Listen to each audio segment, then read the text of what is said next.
amém? Que fala mais da deidade divina. O interessante é que em cada livro você vai encontrar, no princípio de cada um, nos primeiros capítulos, o relato de Jesus como ele é. Um como homem, o outro como rei, e outro como servo, que é o livro de Marcos, e no caso de João, como Deus. Isso dentro da genealogia. Por exemplo, no livro de Marcos você não encontra a genealogia de Jesus. Não tem genealogia de onde ele veio, não tem. No livro de Mateus você vai ver, esse foi filho desse, foi filho desse, foi filho desse. Marcos não tem. Porque a pragmática do livro de Marcos relata Jesus como servo, e servo não tem direito a genealogia e nem herança. O livro de Marcos, obrigado, o livro de Marcos, obrigado, ele fala desse caráter de Cristo, de servo. Enquanto em outros livros fala sobre outro caráter de Cristo, porque ele é servo, ele é rei, ele é Deus e veio como homem também. Amém? Então vamos, livro de Lucas, capítulo 22, versículo 39. Diz assim: e saindo, foi como costumava para o Monte das Oliveiras, e também os seus discípulos o seguiram. Quando chegou àquele lugar, disse-lhes: orai, para que não entreis em tentação. E apartou-se deles cerca de um tiro de pedra, e pondo-se de joelhos, orava, dizendo: Pai, se queres, passa de mim este cálice, todavia, não se faça a minha vontade, mas a tua. E apareceu-lhe um anjo do céu que o fortalecia. E posto em agonia, orava mais intensamente, e o seu suor tornou-se em grandes gotas de sangue que corriam até o chão. E levantou-se da oração, veio para os seus discípulos e os achou dormindo de tristeza. E disse-lhes: por que estáis dormindo? Levantai-vos e orai para que não entreis em tentação. Amém? Então, Jesus estava no livro de Lucas, nos relata que Jesus estava no jardim do Getsêmani. Se você for ler essa mesma passagem no livro de Marcos, no livro de Mateus, você vai ver que Jesus foi 3 vezes, e 2 vezes ele encontrou os seus discípulos orando quando ele retornava, ou melhor, dormindo quando ele retornava. Os seus discípulos estavam dormindo e não estavam orando, intercedendo, então ele voltava e continuava a orar. O livro de Lucas nos relata algo fantástico, que é esse processo de hematitrose, que é quando os seus poros se dilatam a tal ponto que verte sangue deles. Para se chegar a esse nível, você tem que ter passado por vários processos horríveis, terríveis antes. Desde um acidente vascular cerebral, ataque cardíaco, princípios de outras doenças que são relativas a todo o sistema cardíaco, a todo o sistema ao qual o coração é responsável. Há um processo de estresse, tem que ser submetido a um processo de estresse terrível, até que se chegue a esse ponto que os seus poros se abram e sangue venha verter dele. Jesus passou por tudo isso sem morrer. Jesus passou por tudo isso porque ele precisava ir à cruz. A morte precisava ser concretizada na cruz. Nós, às vezes, não entendemos. Muitas das vezes nos falam que Jesus verteu o seu sangue na cruz, mas ele não começou a sangrar na cruz. Quando Jesus sangra, quando ele começa a sangrar, não é na cruz do Calvário. Jesus sangra no Getsêmani. A primeira vez que Jesus sangra não é na cruz do Calvário. Sempre há essa tônica e o enfatizar do fato em que Jesus verteu o seu sangue na cruz, e realmente ele jorrou o seu sangue na cruz. Ele jorrou o seu sangue quando foi ferido, machucado, chicoteado pelos seus algozes, pelos seus verdugos, quando pegavam os chicotes, que eram 12 tiras de couro com pedras e ferros amarrados na ponta, e ali, chamado azorrague, e ali batiam em Jesus e jorrava sangue para todo lado. Mas antes ele sangrou no Getsêmani. E Jesus poderia ter escolhido outros lugares para sofrer essa agonia. Ele poderia ter ido para outros jardins que estavam por ali perto, lugar tranquilo, um lugar que ele pudesse orar com os seus discípulos. Mas por que ele escolheu o Getsemane? Por que Jesus disse, não, eu vou para o Getsemane, e deixou os seus discípulos à porta? Interessante, fazendo uma pausa aqui, é que sempre nos momentos mais cruciais, 3 discípulos estavam com Jesus. Diga assim, 3 discípulos. Quem são esses 3 discípulos? Vamos lá, Pedro, repete comigo. Pedro, Tiago e João. Quando Jesus subiu o monte da transfiguração, quem estava com ele? Pedro, Tiago e João. Quando Jesus entrou na casa de Jairo, o príncipe da sinagoga, o principal da sinagoga, a qual a filha estava a filha de 12 anos estava doente. Quem estava com ele? Pedro, Tiago e João. E esses 3 discípulos que acompanharam Jesus, que viram a jornada de Jesus, que viram os milagres de Jesus, agora não puderam estar nem uma hora, orando, intercedendo por ele. Deixa eu falar algo aqui. Isso não está nem aqui o que eu preparei, mas o Espírito Santo me diz isso aqui agora. Você pode ter muita gente com você, mas orando, intercedendo por você em momentos difíceis, são poucos. Você pode ter muita gente com você, a sua empresa pode ter 100 funcionários, na hora da crise, que você disser, vou atrasar o salário de alguns, e vocês aguentam esse mês? A maioria, não. Quem é que compra?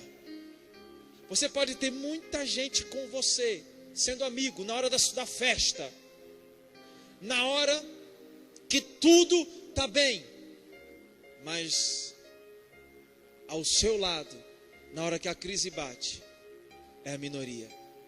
E a Bíblia não esconde isso. Por isso valorize a sua família, porque eles que vão ficar do seu lado.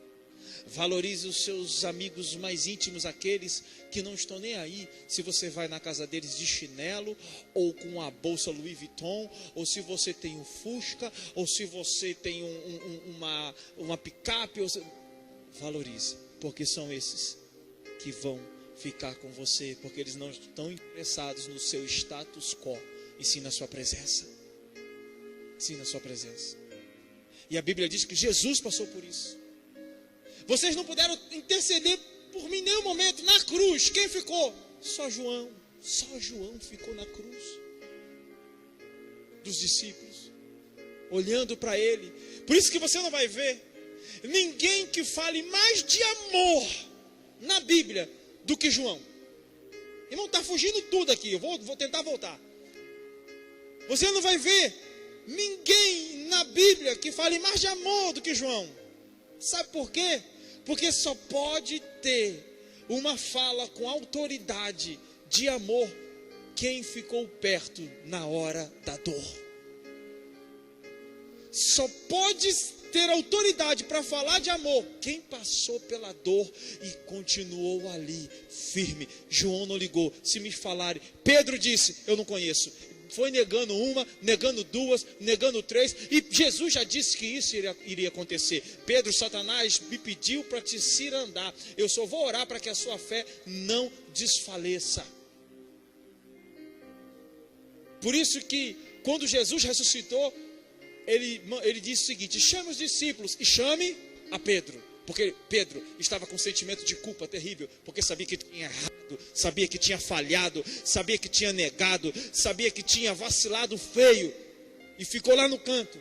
Jesus, não, chame ele também, porque eu perdoo. Ele falhou, mas eu sou aquele que perdoa e que não olho para o passado. Deixa eu falar uma coisa para você.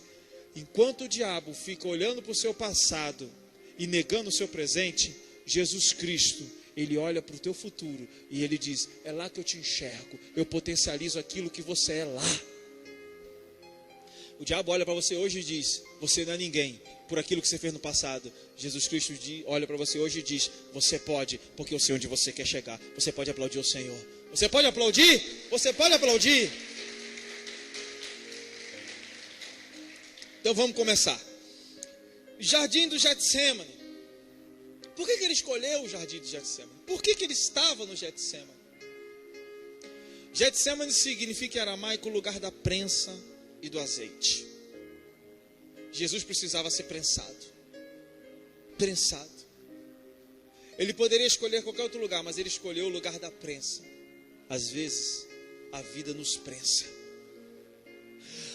Às vezes, a vida nos coloca em situações tão difíceis que nós pensamos que é o diabo. Só pode ser o diabo. Deixa eu falar algo para você. A prensa do Getsemane é para que se pudesse dali extrair alguns tipos de óleo do azeite, da oliva. A oliveira, ela dá o seu fruto, e os agricultores pegavam e iam para o Getsemane, o jardim, o lugar da prensa, e tinham prensas ali, que são pedras, que vão rolando em cima do produto da oliveira, da azeitona no caso, de maneira lenta, com um pouquinho de água, para que possa sempre não subir a temperatura da oliveira. Por isso que quando você olha no azeite, está lá, azeite prensado a frio. Azeite prensado a frio, porque se esquenta, já perde a qualidade do azeite.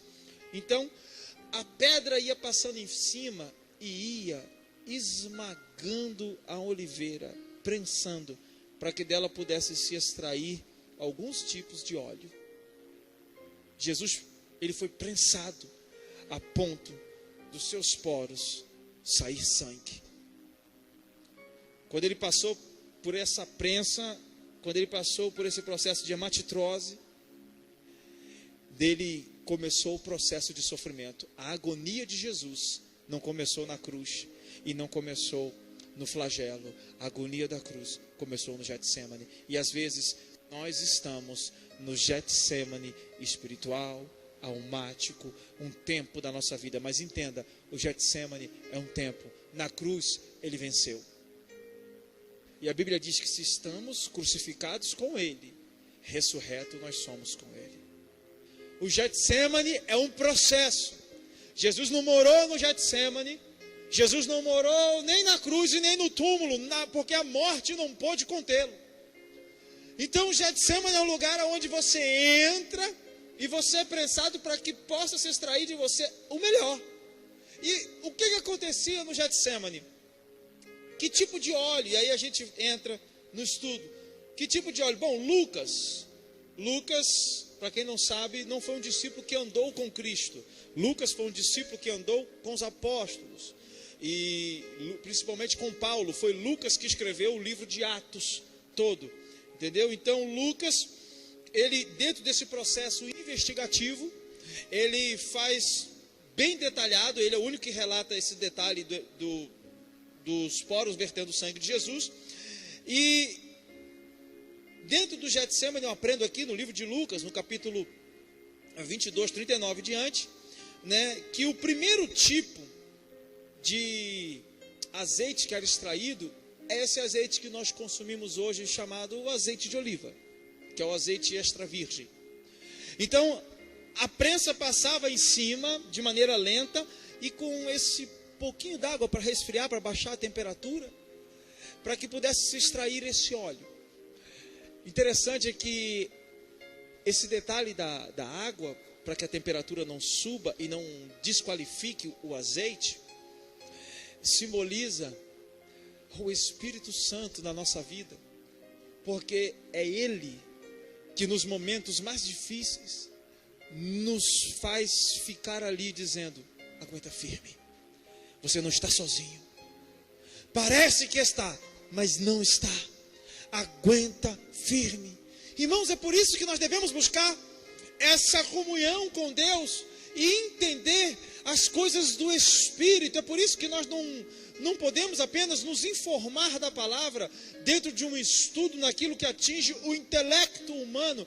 Eu não estou falando que Deus anula o seu intelecto, porque Deus colocou um cérebro aí para você pensar, para você criticar, para você duvidar, para você depois aceitar, para você revidar, para você entender, para você compreender, para você questionar. E Deus colocou, mas o que eu estou falando é que aquilo que atinge o seu intelecto morre no seu intelecto apenas. A palavra, ela não é gerada aqui, a palavra era gerada aqui no seu espírito, irmão. É por isso que você precisa ter momentos de comunhão, de entender que o seu lugar secreto, o seu quarto é importante. Se você gosta do monte, amém, vá para o monte. Às vezes os irmãos dizem, pastor, o senhor fala do monte. Não, eu não sou contra o monte. O problema é quando você mora no monte, é diferente. Você não virou cabrito evangélico, amém? Mas suba o monte, porque o monte representa a ruptura do seu cotidiano, dizendo para Deus que você quer mais dele, que você quer buscar mais a ele, que aquilo que você faz em casa, amém, glória a Deus. Só que no monte há o isolamento. Na sua casa alguém toca na porta, bate na porta, vai para a campainha, o interfone toca. No monte é só você, os mosquitos e o Espírito Santo de Deus, amém. E você nem sente os mosquitos assim, porque você já está cheio do fogo do Espírito Santo, amém, glória a Deus. Então, esse primeiro azeite que era produzido é o azeite que nos alimenta, é o azeite que serve para alimento, né? E no livro de Lucas, no mesmo livro de Lucas, no capítulo 22, na ceia, nesse mesmo capítulo, Jesus diz: eu sou o vosso alimento, porque eu sou o pão vivo. Aquele que comer de mim tem vida. Aqui nesse capítulo, na ceia, quando ele faz a ceia, ele disse: olha, esse é o meu corpo repartido em favor de vós. Toda vez que vocês se reunirem, vocês vão comer desse pão e vocês vão beber do meu sangue. Ele disse: olha, os vossos pais comeram do maná do deserto e pereceram, mas diante de vós está o pão vivo. Quem comer de mim terá vida eterna. O lugar da prensa era o lugar onde ele estava dizendo: estou sendo prensado. E o primeiro azeite, o mais nobre, é o azeite do alimento. Não é à toa que eu estou fazendo isso. Ele foi para o Getsemane para nos dizer: eu sou o vosso alimento. Vocês vão entender que ali eram 5 tipos de azeite, 5 tipos de óleo, e cada um servia para alguma coisa, e cada um desses óleos fala de alguma coisa a respeito de Cristo. Por isso que ele não foi para o Getsemane de maneira aleatória. Eu vou escolher o Getsemane porque o Getsemane é bonitinho, porque o cheiro das oliveiras faz bem na hora que eu estou orando, me faz um bem, eu me concentro melhor, é mais isolado. Não, há um mistério oculto aqui, e a Bíblia diz que a glória de Deus é ocultar as coisas e dos reis esquadrinhá-las. Amém? Então, é para que nós venhamos a entender aquilo que está de maneira oculta ou subliminar na Bíblia e explicar. O segundo processo era o processo onde o óleo que era extraído, primeiro era extraído o óleo que era para alimento, retirava e ficava ainda as azeitonas lá. A segunda prensa que era passada já não era mais virgem, porque a pedra já havia sido deitada em cima, então já havia uma relação entre aquilo que era o fator esmagador e o esmagado, e agora já não era mais virgem, era outro tipo de óleo, e era um óleo para combustível. Que tipo de combustível? Era o óleo para acender as lamparinas da época. Era um óleo que era usado para acender aquilo que se chama até hoje de lampião, eu acho aqui chama de lampião, né, o candeeiro. Então, o segundo óleo era o óleo que servia para combustível, que fala a respeito de Jesus também. O candeeiro, ou a lamparina, que era a luz, toda vez que a Bíblia fala, eu sou a luz do mundo, que luz se não existia luz elétrica? Não existia luz elétrica. Se os vossos olhos forem bons, todo o seu corpo estará em luz. Que luz era? Vela, não era vela, era lamparina. E ele está dizendo: eu sou a luz do mundo. Fala de Jesus porque ele é a luz do mundo. Entenda, às vezes nós somos prensados para entender que Jesus Cristo é a nossa luz. Quantas as vezes nós trocamos a glória de Deus por outras glórias? Quantas das vezes nós esquecemos Deus? Irmão, basta alguma coisa legalzinha começar a acontecer na nossa vida, que a gente começa a deixar Deus de lado. Existe uma curva na vida do cristão que é impressionante. A Bíblia diz que tudo que o homem plantar, ele também ceifará, não é? Tudo que o homem plantar, ele colherá. Pois bem, aí ele começa uma vida apertada. Ele chega na igreja, às vezes as coisas estão difíceis, não estão muito bem. E ele ora, e ele busca, e ele jejua. O que é que ele está fazendo? Ele está plantando. E Jesus é a luz. Ele está prensado, está espremido. Como diz a gíria, eu estou apertado, irmão. É Deus te apertando para sair esse óleo de você.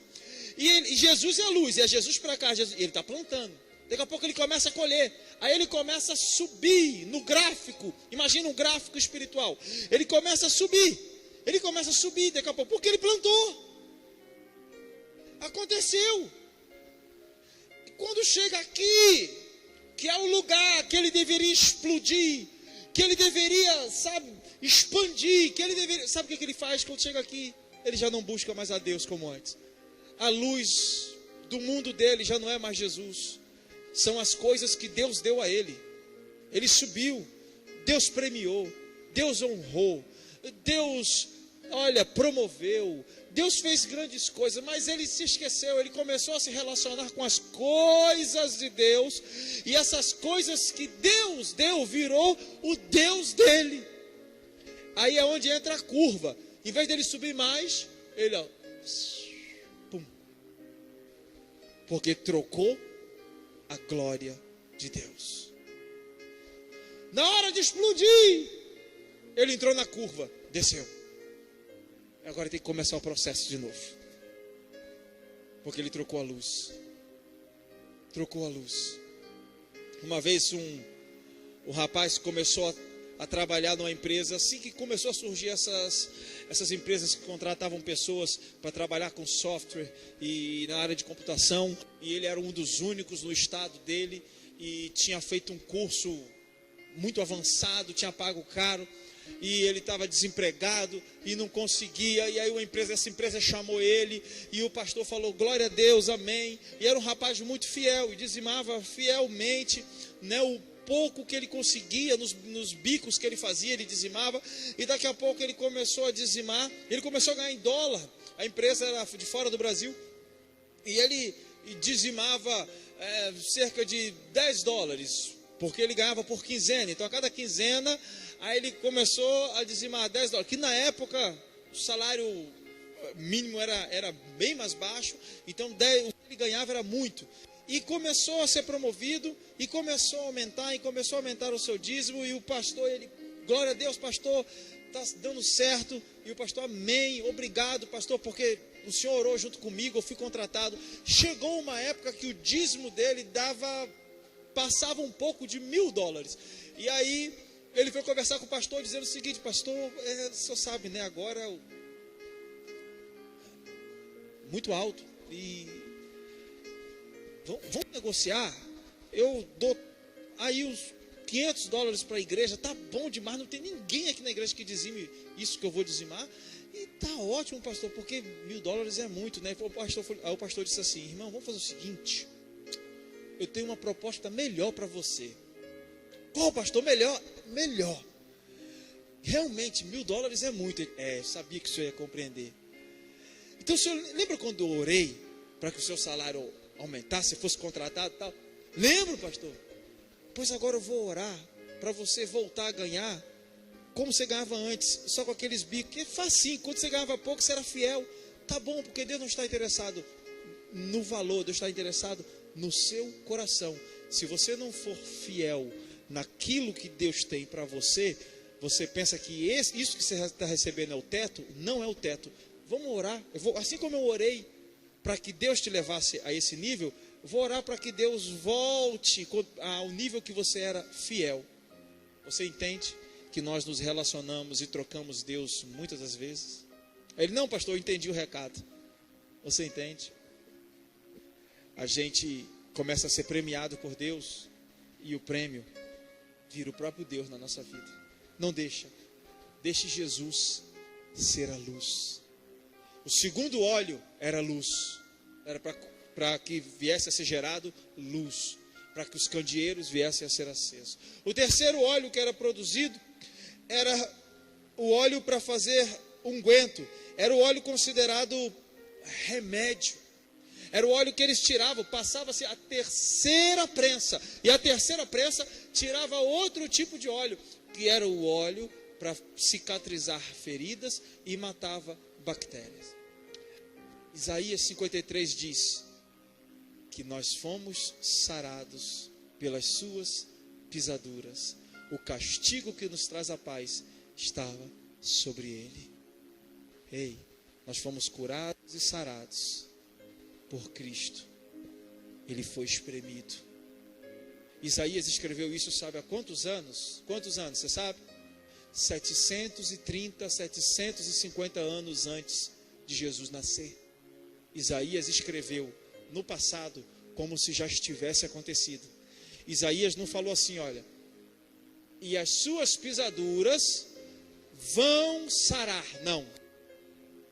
Isaías escreveu que nós somos sarados. Ele escreveu como se já estivesse acontecido. Pelas suas pisaduras. E o castigo que nos traz a paz estava sobre ele. Só que Isaías veio antes.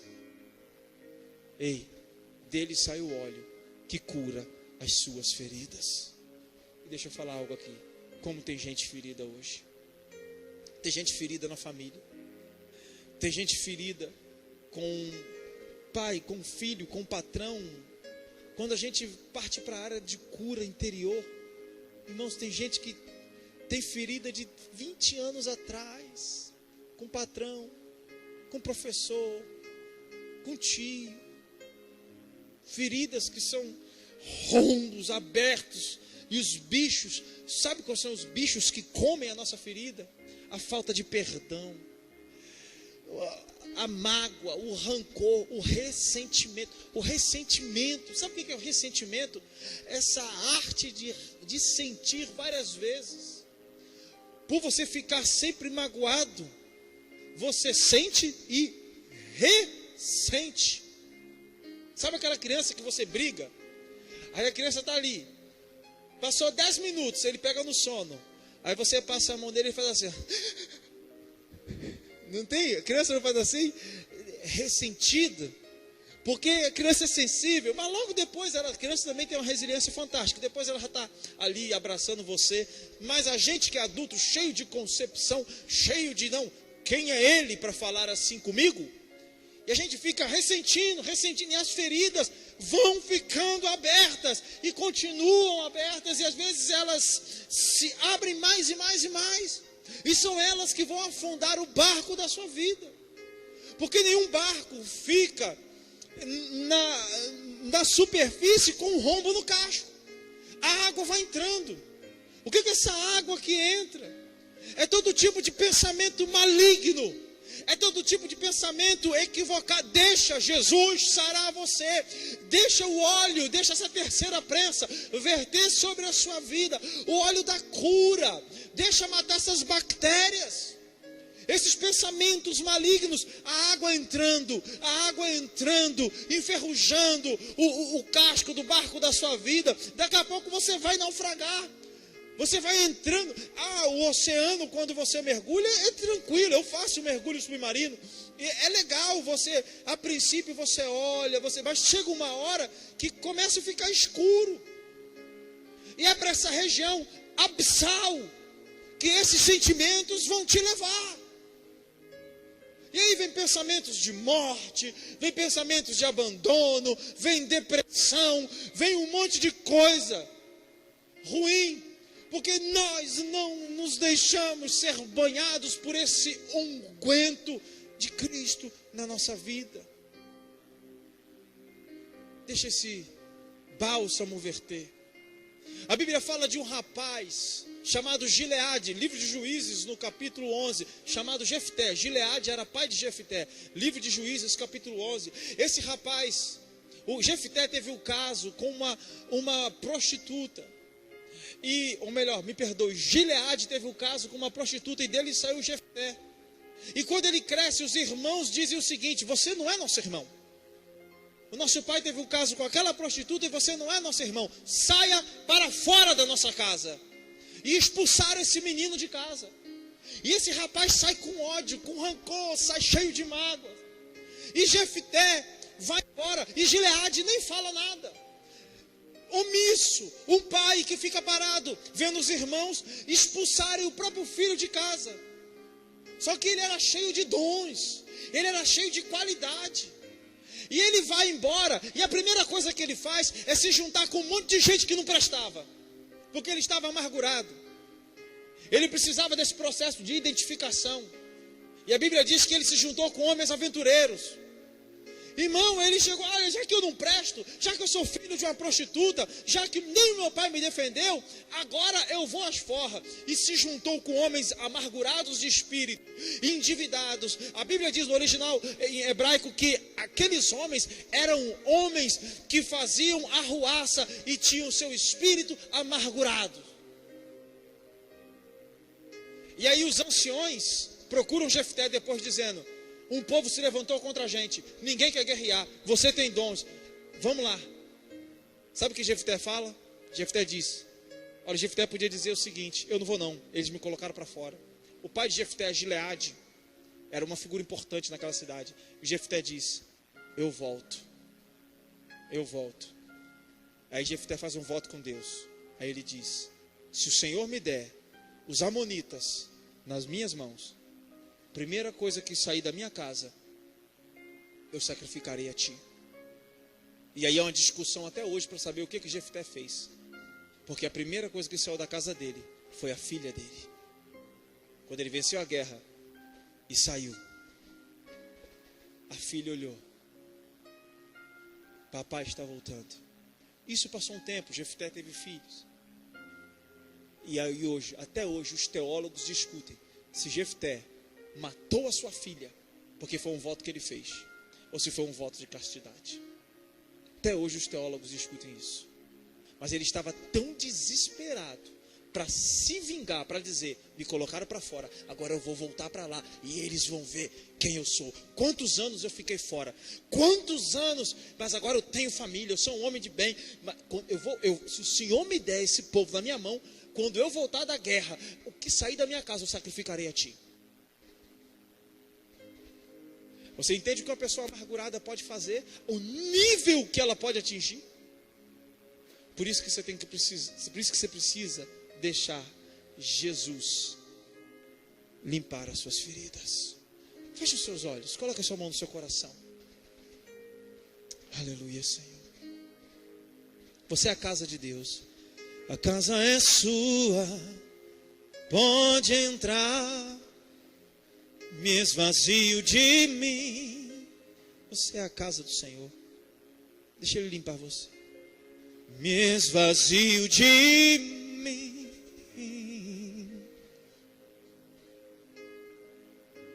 Senhor Deus, limpa-nos, purifica-nos,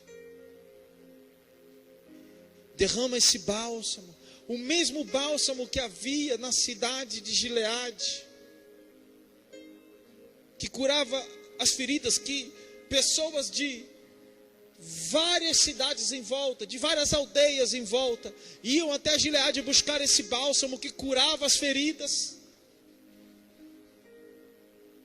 Cura as nossas feridas. Quão vingativos ainda nós somos.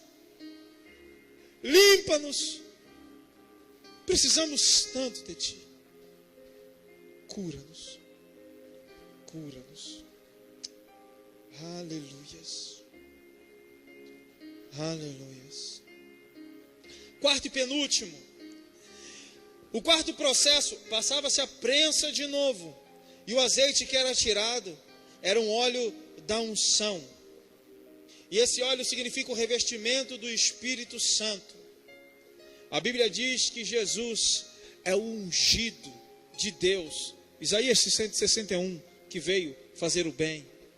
Ele veio anunciar o ano aceitável do Senhor, libertar os cativos, curar os coxos e enfermos, dar visão aos cegos. Essa unção, esse óleo representa essa proteção de Deus sobre a nossa vida. Esse óleo significa a marca, porque era o óleo que o sacerdote era ungido, o sacerdote da parte de Arão, os levitas e todo sacerdote da parte de Arão, era ungido com esse óleo. Era um selo, e o Espírito Santo é o selo sobre nossa vida. Nós temos um selo que é o Espírito Santo, que nos leva à presença de Deus. É como se fôssemos uma carta endereçada, uma carta de amor. E de fato nós somos, porque o apóstolo Paulo diz que nós somos um poema de Cristo, a carta viva de Cristo.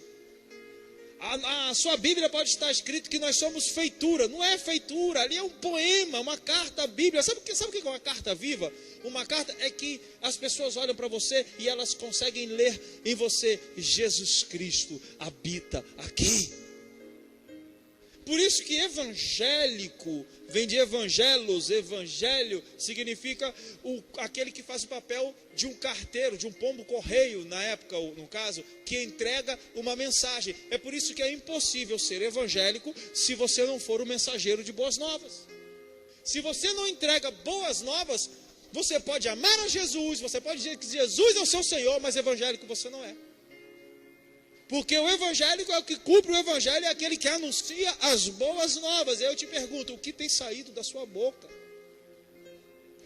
Por que nós abrimos a nossa boca? Quais são as boas novas que nós estamos dando? Precisamos cumprir esse papel no sentido literal, para que a palavra venha a se, sintetizar em nós. E o último, a última prensa. A última vez que a oliva, no caso a azeitona, ia dar o seu óleo, ficava uma borra, e aquela borra servia só para uma coisa: fazer sabão. Mas ainda assim ela tinha serventia. As 5 prensas, as 5 funções do óleo, 5 qualidades diferentes. E o sabão também representa a Jesus, porque Ele é o lavandeiro que lava as nossas vestes. Ele nos dá vestes novas. Ele tira as nossas vestes sujas e coloca vestes de louvor. Isaías mesmo diz: e revestirei vocês, e vocês não terão mais vestes de tristeza, não terão mais vestes de lamúria, não terão mais vestes de lamentação, terão vestes de louvor. Você pode estar sofrendo agora, você pode estar passando por um momento difícil agora. Livro de Lamentações, capítulo 3 de Jeremias, versículo 21 diz: quero trazer à memória aquilo que me dá esperança. Jeremias estava numa situação difícil. Ele começa o livro dizendo: maldito é o dia em que eu nasci. Maldito é o homem que trouxe a notícia que eu iria nascer. Jeremias amaldiçoou até o homem que disse para a mãe dele: você está grávida. Maldito! Queria eu ter morrido no ventre da minha mãe e o ventre da minha mãe ter sido uma sepultura. Isso que Jeremias diz. Mas ele começa, de repente, sai desse surto de negatividade e amargura e começa a dizer: grandes são as misericórdias do Senhor, porque as misericórdias do Senhor são a causa de nós não sermos consumidos.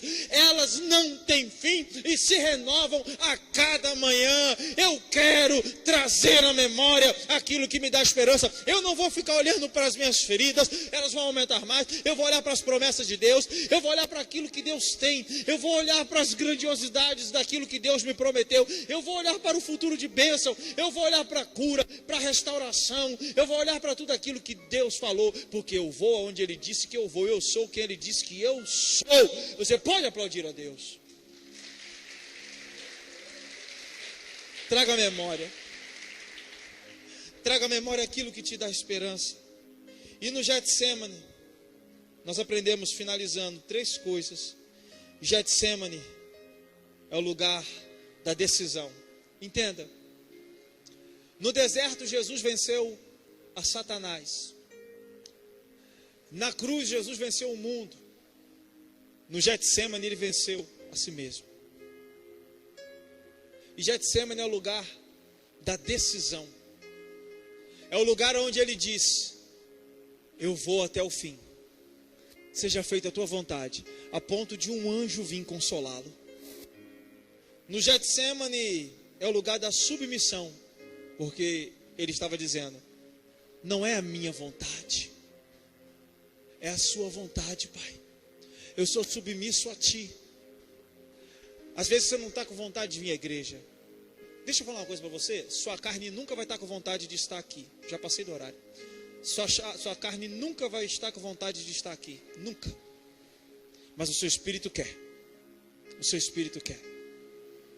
Submeta-se ao seu espírito. E por último, Getsemane é o lugar do conforto. Porque ali o anjo desceu e consolou. No período mais difícil da sua vida, Deus não te abandona. Ele está ali te confortando. Ele te conforta. Deixa eu falar algo aqui e vamos já subir para orar.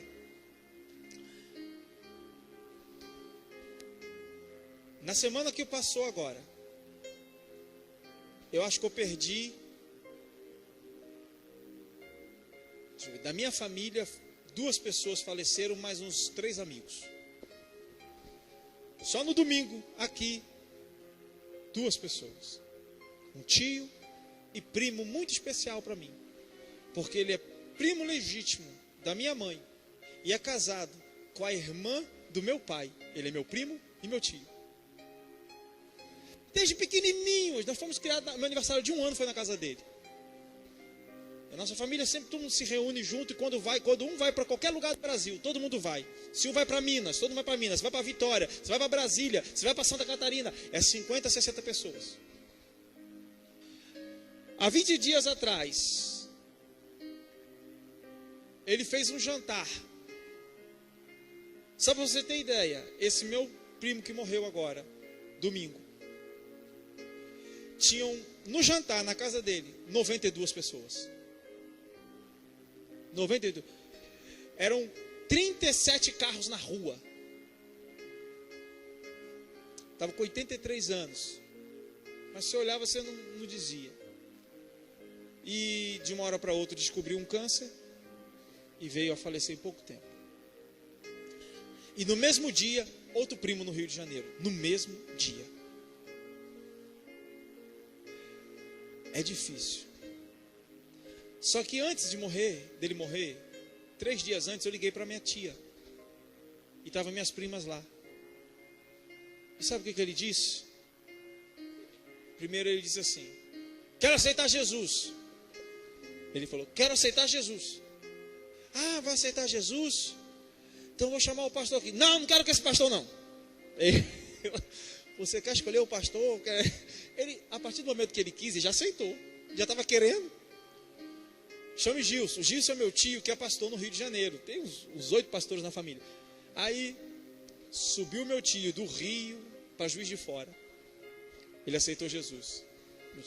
Agora você tem que me batizar. E ele já não levantava mais da cama.